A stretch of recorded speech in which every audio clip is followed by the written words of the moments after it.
English because else it gets too complicated to speak in Norwegian and see my own text in English.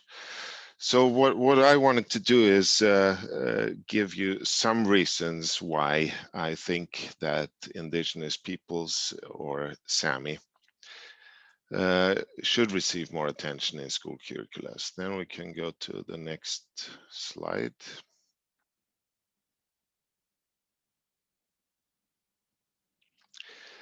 Well, just in case somebody in this room doesn't know what indigenous peoples are or how they are defined officially, they are people who are descended from the populations that inhabited the country or geographical region at the time of conquest, colonization, or establishment of present state boundaries.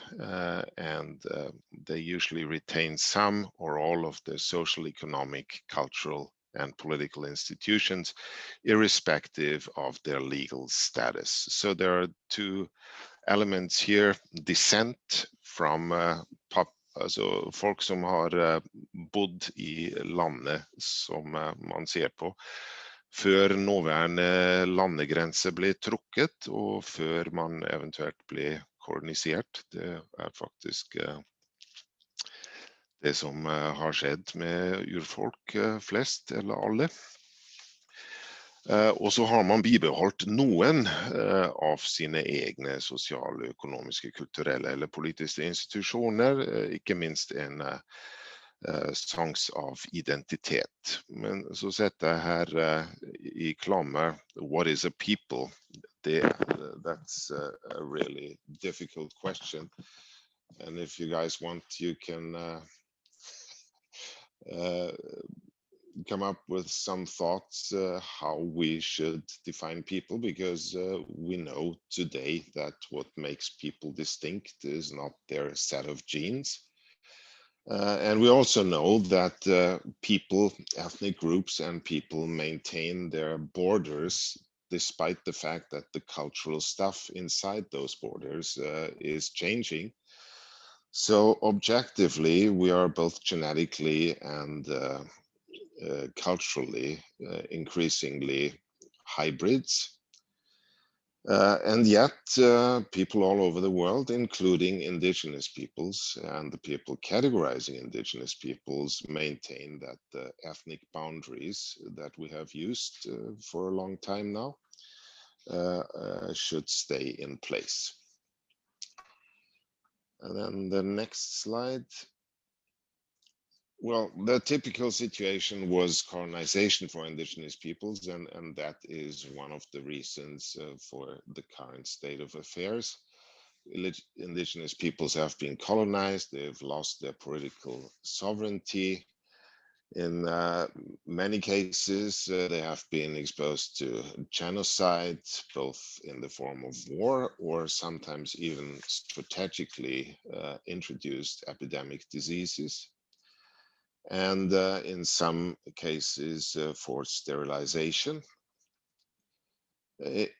Indigenous peoples have also suffered everywhere where they have been colonized. The first onslaught of colonization, apart from genocide and conquest, was missionization. They were first forced to give up their native religion. They have lost traditional lands. They have been forced to move to other places. They have been deported. They ended up in reservations or somewhere else where they originally did have no intention to be.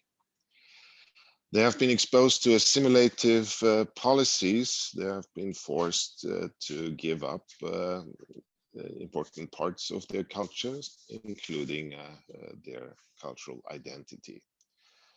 In many cases, they have been placed in boarding schools forcefully.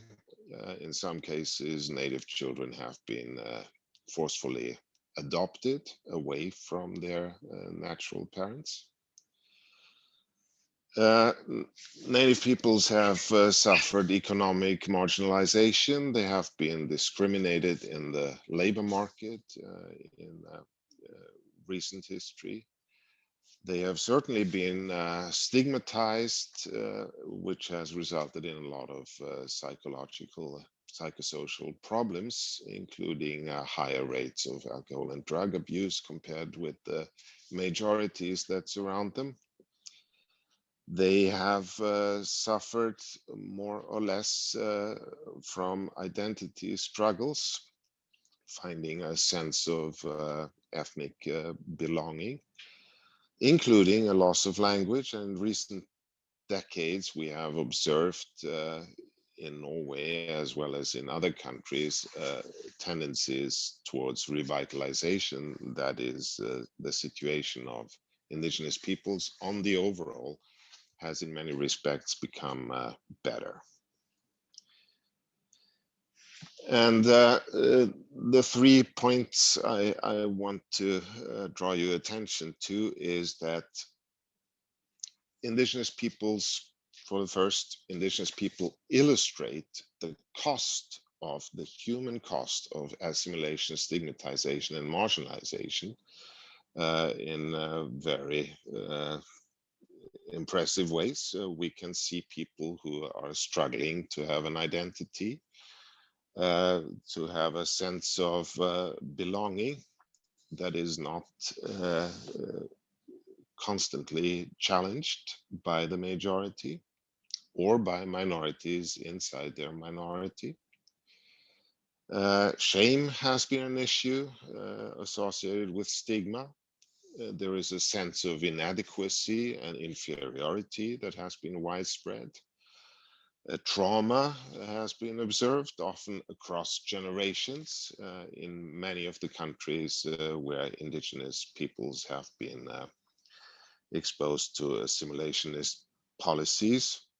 We can also observe higher rates of behavioral problems, including drug and alcohol abuse, as I said already.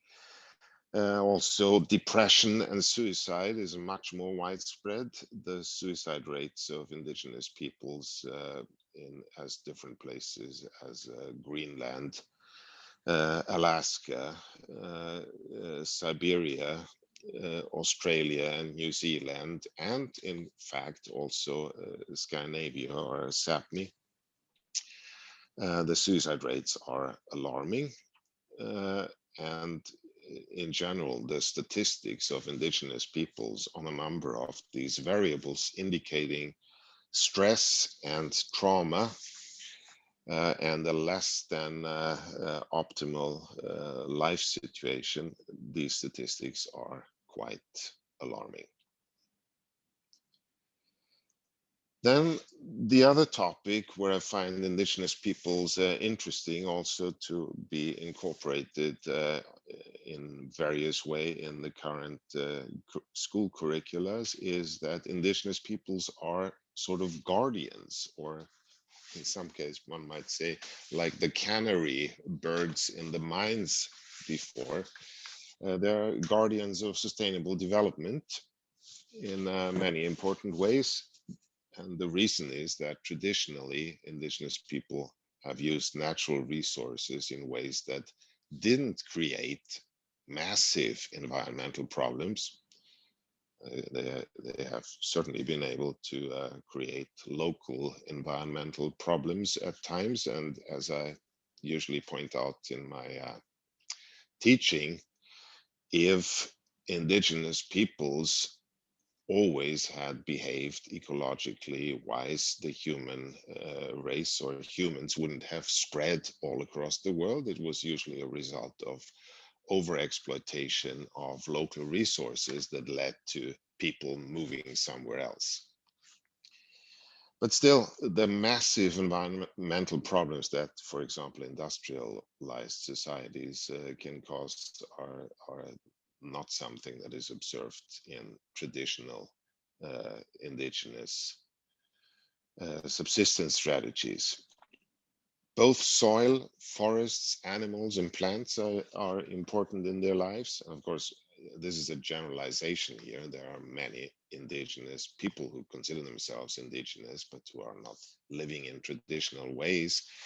But those who do For those who do, both the soil, forests, animals, plants are very important, and which is why there is usually a keen interest in protecting them. Historically, over the past decades, indigenous peoples have resisted economic development which destroys their natural habitats and overexploits natural resources. For example, mining projects, hydroelectric projects, deforestation, and so on have been heavily exposed by the local indigenous peoples. They have often been involved in protests against deforestation, hydroelectric projects, mining, roads, water pollution, and potentially dangerous oil pipelines like in Standing Rock in the United States over the past years. And then there is, this is just, the next one. We can jump over this. We don't need this now. And then there's the issue of language. I have realized both when I did my own research in Alaska among Yupik Eskimos and when I lived in Kautokeino and worked at Samiske videregående skole och rendriftsskole, that language is of great concern to a lot of indigenous people. And some people might wonder, well, why bother? The fact is many indigenous languages are disappearing. And here it is important to remember, and it is really important to let that sink in, that languages are not simply different ways of saying and thinking exactly the same kinds of things, just with different words and sounds or signs. If that would be the case, it would really not matter much if certain languages disappear. But this is not how language works. Languages are, in fact, more or less different conceptualizations of the stuff of experience. There is, in other words, a worldview, certain perspectives in language. And it is the expressions and statements that are difficult to translate that are most interesting. Not everything can be said or even recognized equally well in every language. And in that respect, metaphors and idiomatic expressions would illustrate that. Language is also very closely tied to identity, probably exactly for that reason, because people experience a certain congruity in their individual recognition when they speak to people who have the same mother tongue.